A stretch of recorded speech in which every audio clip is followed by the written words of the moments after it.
Okay, magandang gabi po. It's actually nighttime here in Cebu.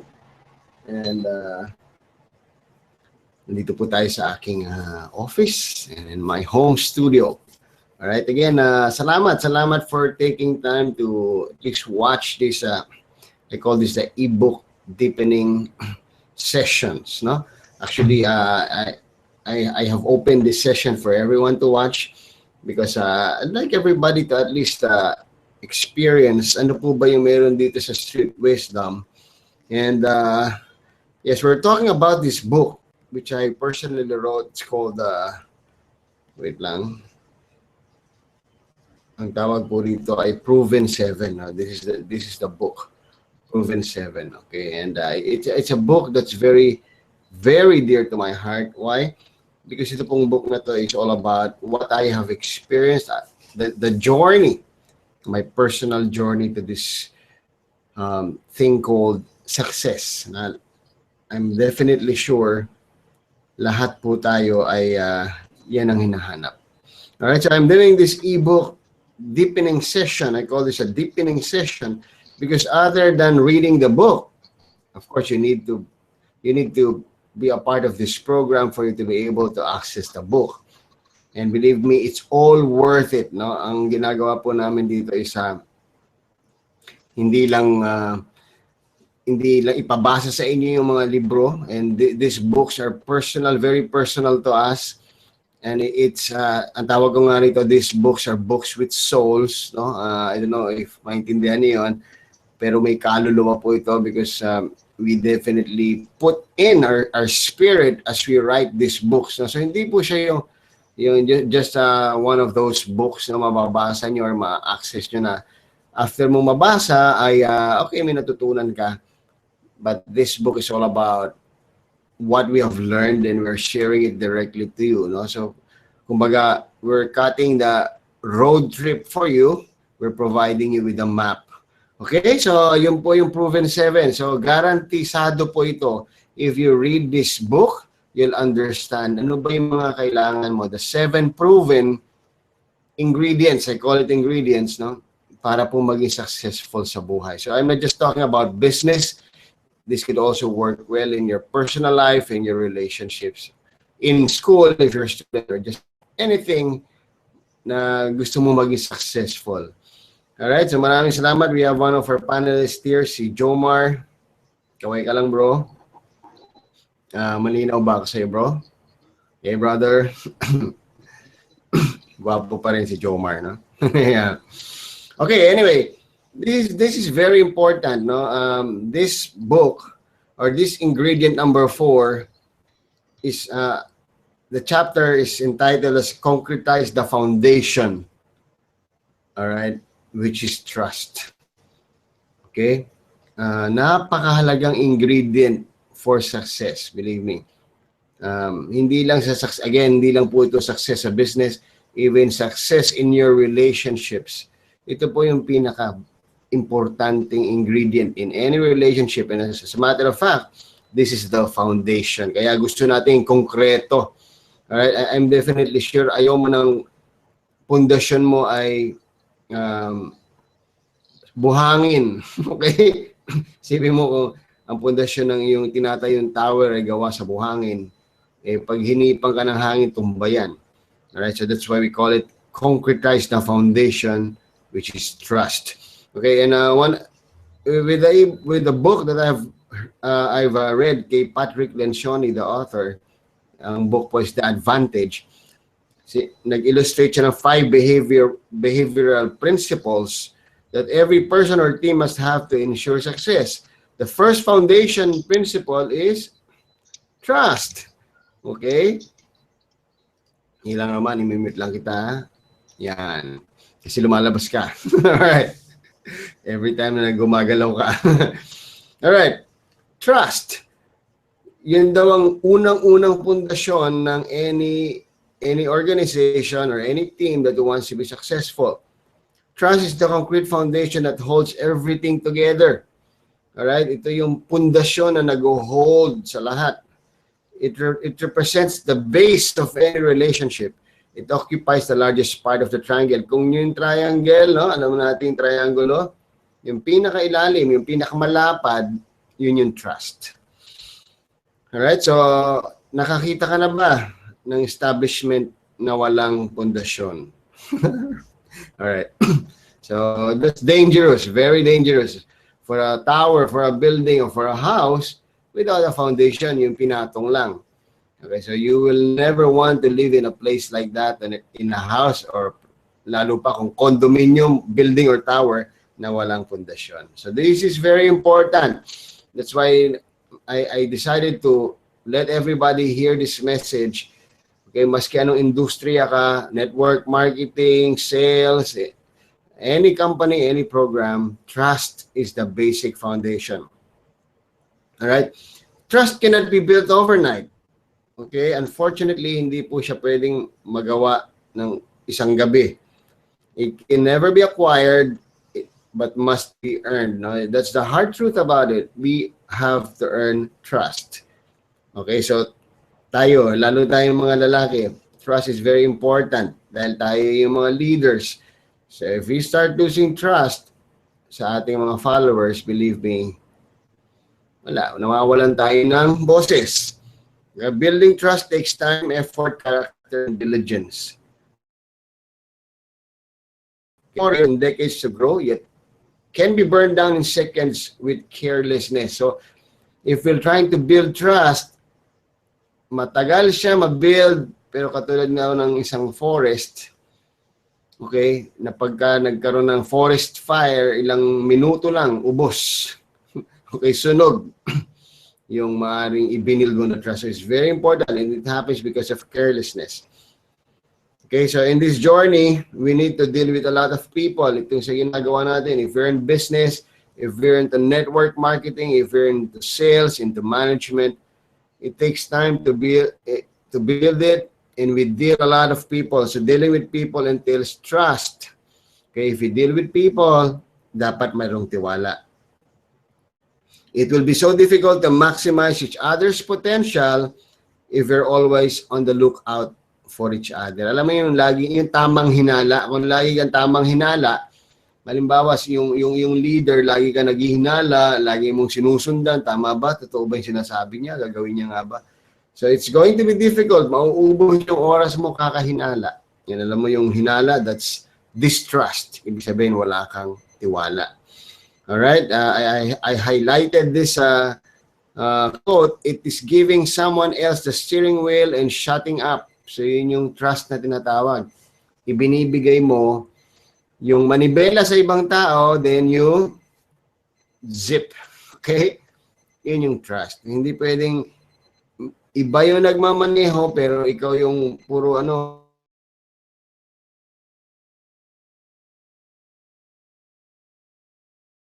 When you say you trust somebody, ibigay mo yung manibela sa kanya at tumahimik ka. That's trust. Okay? So, to be effective leaders, na pag-usapan natin ito sa previous chapter, so meron nga, yung leadership is a three-toned fork. Yung illustrate ko yung parang mga daliri, no? Your leader, yung nasa taas, yourself, yung nasa gitna, and your follower, yung nasa ilalim. Huh? It is always three. Yan palagi yan. Yung leader mo, ikaw, yung gitna, and yung sumusunod sa'yo. No?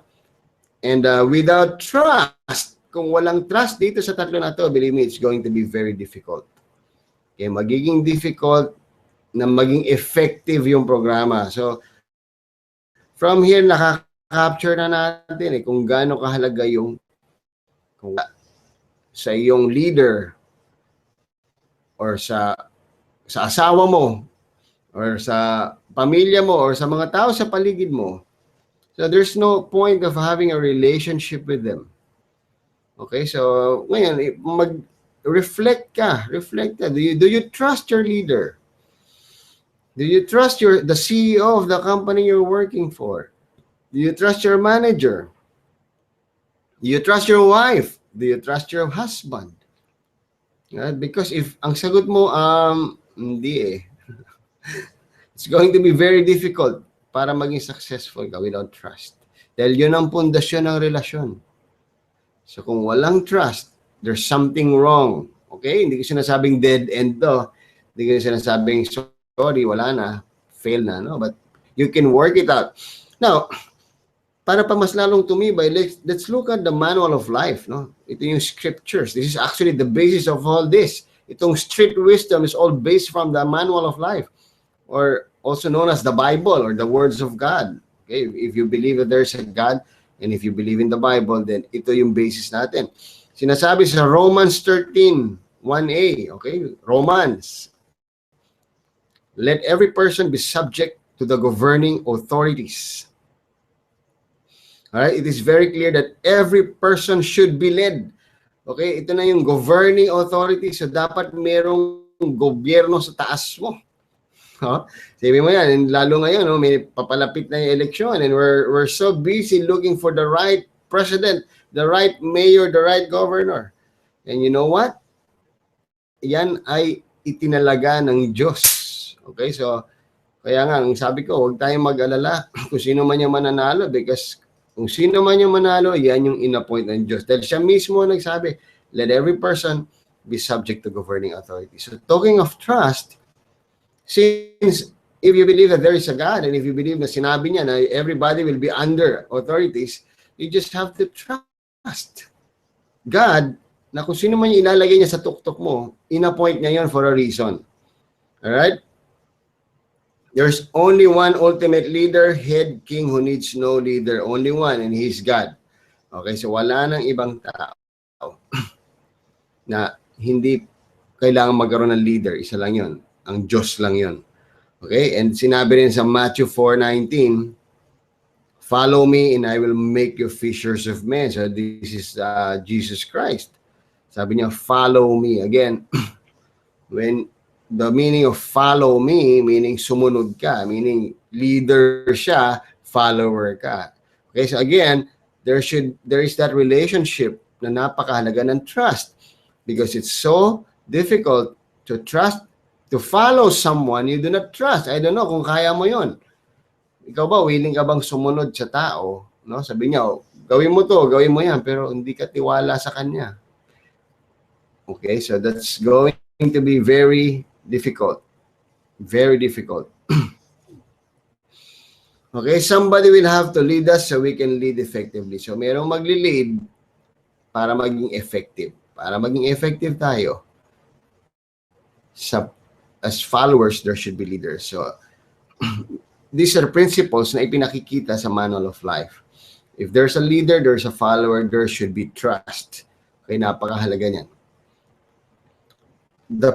This principle of following to become a great leader was clearly illustrated by Jesus Christ. Again, this is not a religion class, but again, street wisdom is founded, okay, and based on the principles of the manual of life. So that's why I'm using scriptures, no? So like Jesus Christ, lagi niyang sinasabi na he always acknowledge his Father. He often say, and he will only do what the Father tells him to do. Sabi niya sa John 6:38, for I have come down from heaven not to do my will, but to do the will of him who sent me. All right, so this is again about following instructions, about being a follower. Okay, so going back, this ingredient concretizes the foundation. Trust is very important. Okay, because if we will be followers, there will always be leaders on top of us. Okay, if there are leaders on top of us, there should be trust. And if we will be leaders, there will be followers below us. So if we will be leaders, there should be trust. So this chapter is all about trust or tiwala. Trust should be 100% or nothing. Excuse me. All right, if you cannot trust your leader, then do not follow.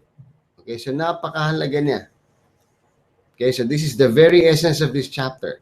This is the fourth ingredient. So we have to reflect, do I really trust the person I am working with, both my leaders and both my followers? Do you trust them? Even if we keep choosing and changing leaders, Okay? The hot spot will always be challenged. Okay? We will always be led. Laging magbibigay ang Diyos ng leader that sometimes the leaders that you do not like. That's why napakahalaga ng trust eh. Kasi pati yung tao, yung minsan hindi ka makapili ng leaders eh. Because they're touching your weakness. Of course, ayaw mo nun. Ayaw mo ng ganung leader na parang, wow, grabe, tinatamaan ako ah. Alright? But again, there is a very good reason why you have that leader. Okay? If you believe that there is a God, if you believe that His words are true, na everybody will be led, there will be a governing authority. Nagawa ng governing authority na yan, inaayos tayo actually. And they keep on touching our weakness. So please, just learn to trust them. Learn to trust God doon sa sinasabi niya and trust your leaders. It is no way different from your relationship with your spouse. Sa asawa, when you both of you vow to love each other, then both agree to trust each other, so your relationship will not work. And sa mga nanonood na mayroong asawa, learn to trust your husband, learn to trust your wife, because without trust, that relationship won't go anywhere. Okay? It's going to be short-lived. So, yun ang pag-aralan, yun ang harapin, yun ang kailangan gawin. Excuse me. And I cited here an example, nakakita ka na ba ng wife, no, na lagi niyang sinusundan yung kanyang asawa? Okay, lagi siya nakamasid, lagi naka-check sa cellphone, minomonitor niya, nasan ka na, sino kasama mo, etc. Whenever he goes and asks where he is, sometimes the wife goes to where he's going and secretly inspects if he's truly there. Alam mo yun, yung parang, sino nga ba yun, yung si Crusoe, no? Yung spy. Okay, naranasan mo ba yun? Or may narinig kang ganun? Okay? Do you like that to happen to your relationship? Gusto mo ba yung relasyon mo ganun? Yung asawa mo laging nakasunod sa'yo, sinisilip ka, tinitingnan kung anong ginagawa mo? Alam mo, that's really stressful. Malamang wala doon? Trust.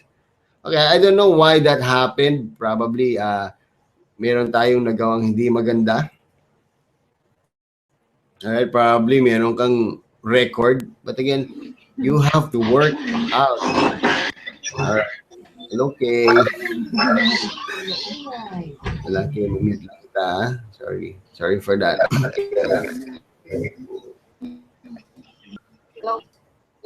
Okay. Sige po. Let's continue. Thank you, Kay, for coming. Again, we're talking about trust. Anyway, this is recorded po. So, mga huling dumating. Yan, I just need to mute. Yung mga huli pong dumating,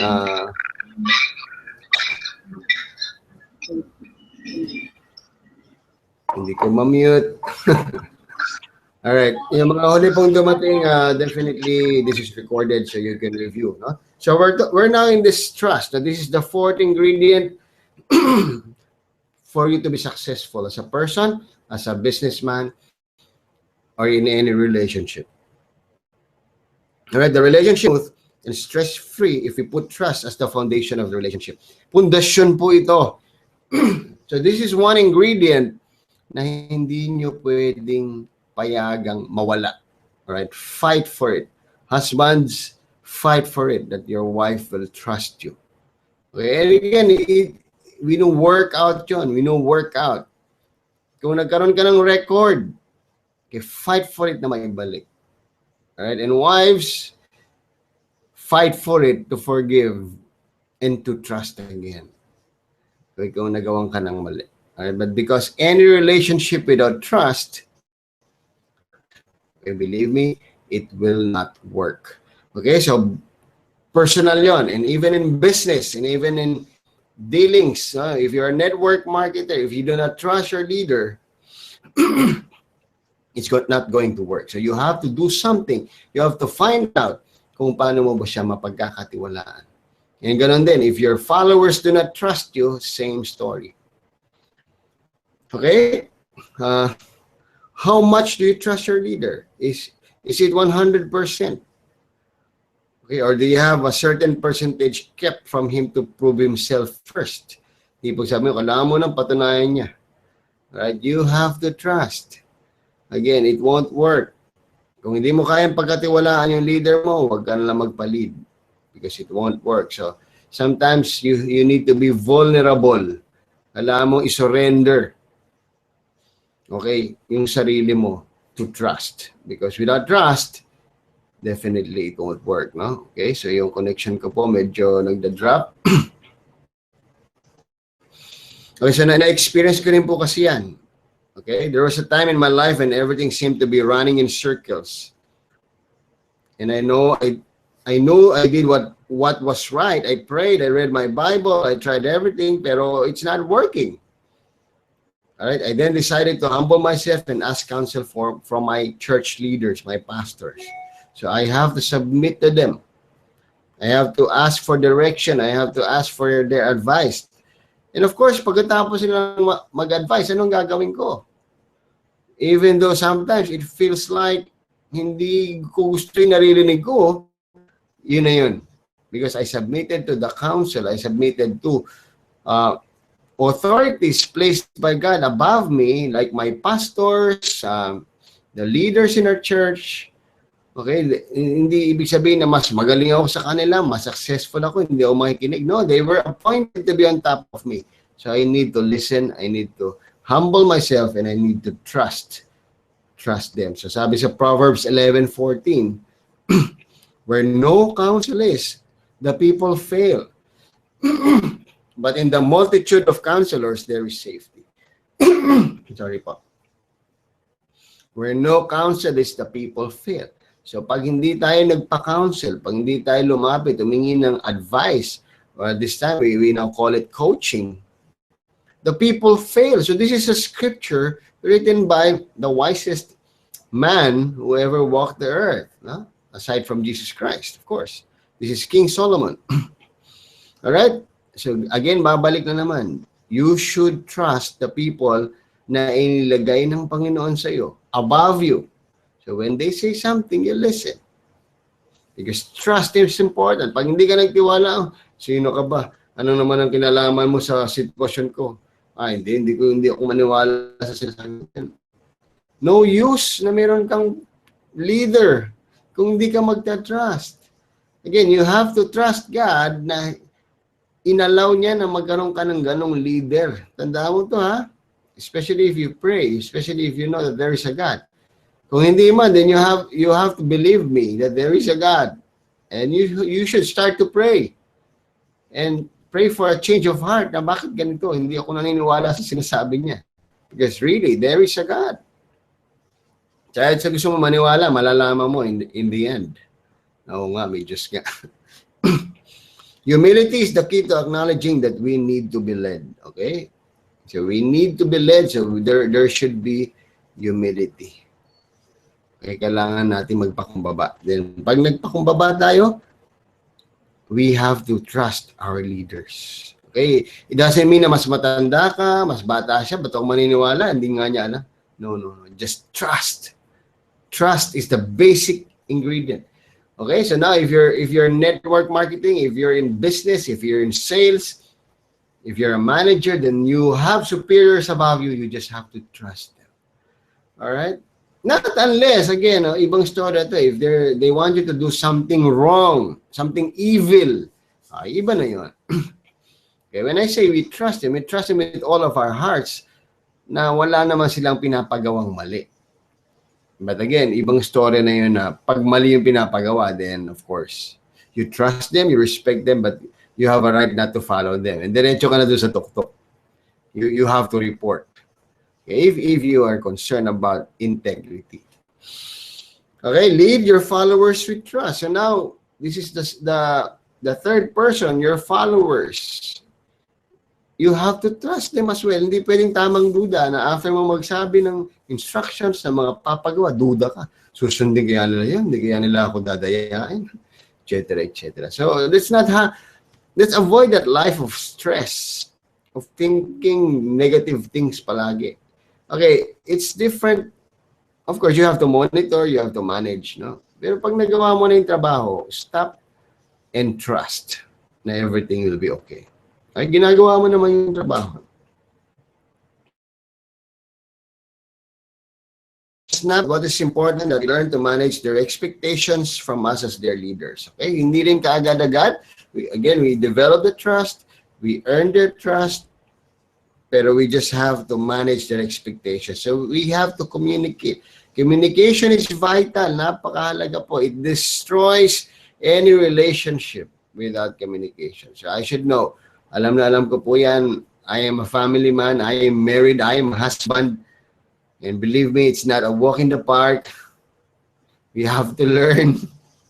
Every day we have to learn how to communicate. Because poor communication reflects our leadership. Okay, so kung di mo ma-communicate ng tama, believe me, magkakagulo. There is confusion in your kingdom. There is confusion in the area you manage, in your leadership, in your followers. Where there is confusion, hindi nagiging successful. All right, so when Paul encouraged others, example of Christ. Sabi ni Paul, follow me as I follow Christ. Okay, so there is a chain. Okay? Kaya nga, from the previous ingredient 3, which is you have to choose who you follow, connect to the right people. Okay, once you're connected to the right people, then you have to trust them. Kung anong sasabihin sa'yo ng upline mo, ng manager mo, or like me, your coach, you just have to trust na meron ding say-say yung sinasabi namin. Huwag yung, ikaw lang ang nagsasabi niyan. Sa'yo lang applicable yan. Huwag mo kontrahin, kaibigan. And if you're listening, if you're watching to this webinar, you have to learn to trust. Para sa ito, para sa akin to. Alright? And I had this an example ko buhay ng isang yung naging inaanak ko siya, okay? Alright, si Michael Flores, one of my downlines in my previous organizations, and now I believe he's really doing good, okay, in his chosen company. But there was a time that we had a chance to, I was given a chance to minister, to help him to really seek God, know more about God, know more about life. And nakita ko na there is trust in our relationship. I felt he trusted me. May mga instructions ako, may mga pinagawa ako, and he did it. No? And as a matter of fact, nung sinusulat ko yung libro na to, nakaschedule sila ikasal. And pero now, they're already married. Okay, isa yun sa mga inayos namin na kailangan naming maisagawa because kailangan. Alright, and as a matter of fact, naging ninong ako, pero hindi ako nakarating. Alright, and Michael Flores, if you're watching, thank you. Thank you for trusting me. And that's the first chapter of life. Gawin natin yung tama. And I know you have other chapters that's happening in your life. Merong easy chapter, merong cool chapter, merong hard chapter. But again, it's all about trusting. So that's why we need this. We need each other, no? Leadership for me is the giving away of oneself for the benefit of the follower. So if you want your followers to trust you, learn to give away yourself. Yun. They will feel if you're leading them because of your own personal interest, or if you're leading them because you care for them, because you have this sincere intention to really help them. Mafe-feel nila yun. Kasi pag alam nilang walang bayad, hindi mo sila kinakausap o hindi mo sila inaasikaso kasi hindi ka kumikita. Tapos pag maraming pera, no, maganda yung performance, lagi ka nandyan, mafe-feel nila yun. Sabihin nila, wow. Nandyan lang si leader pagka marami akong production. Pag wala, hindi ko pinapansin. Okay? So again, those are things, no? Those are details na maaaring hindi natin nabibigyan ng pansin. Pero that's very important. Yun yung nagbibuild ng trust. Alright? And so we need to value relationships.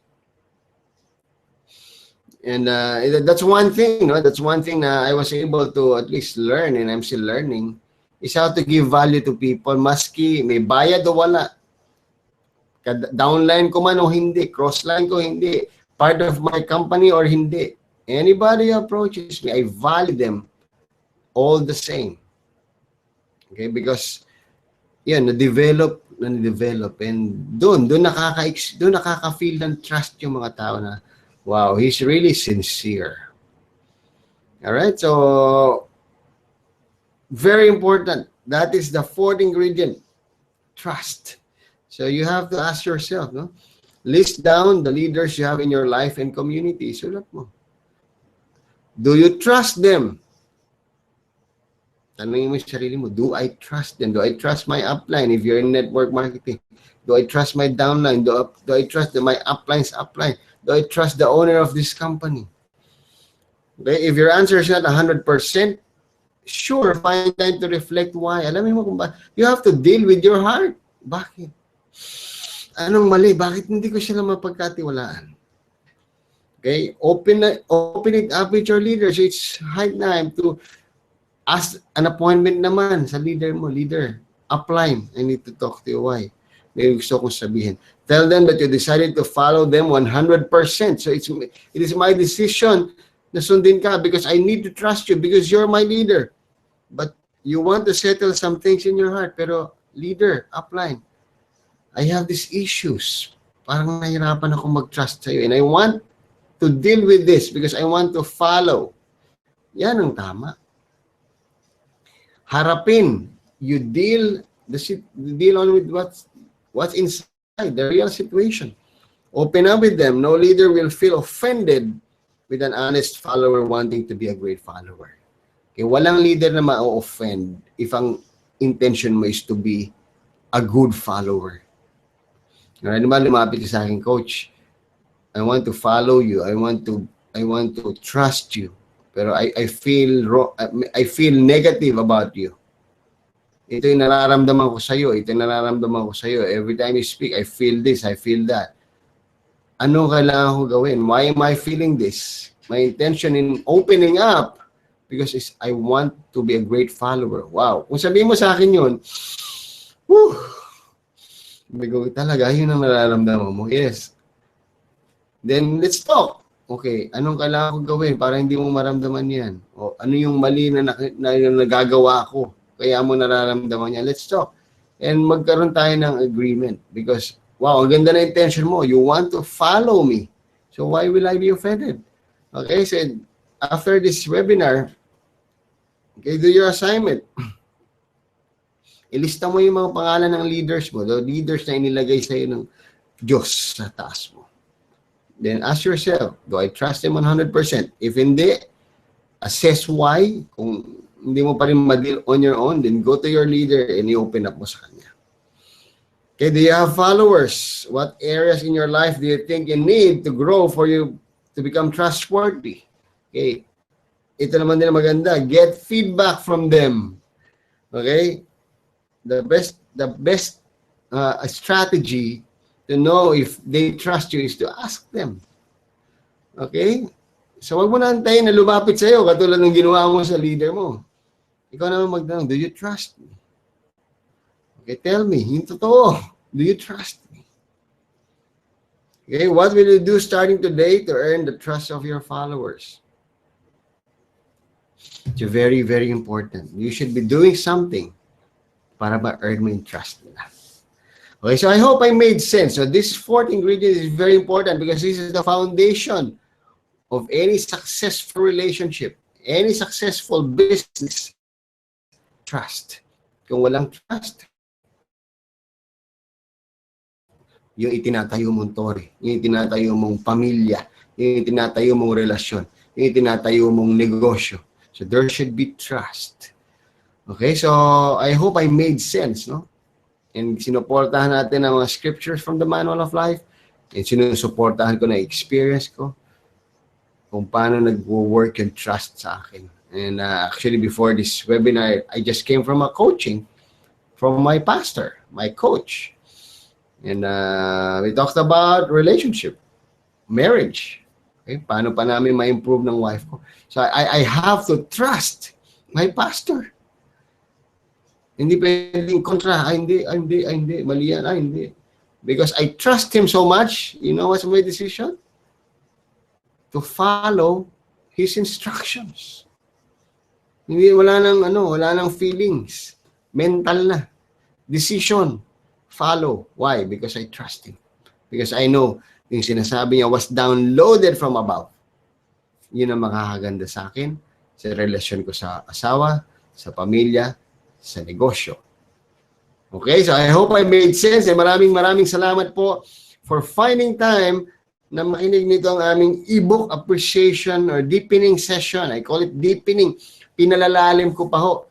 Okay, so you need to grab your copy. It's PROVEN7.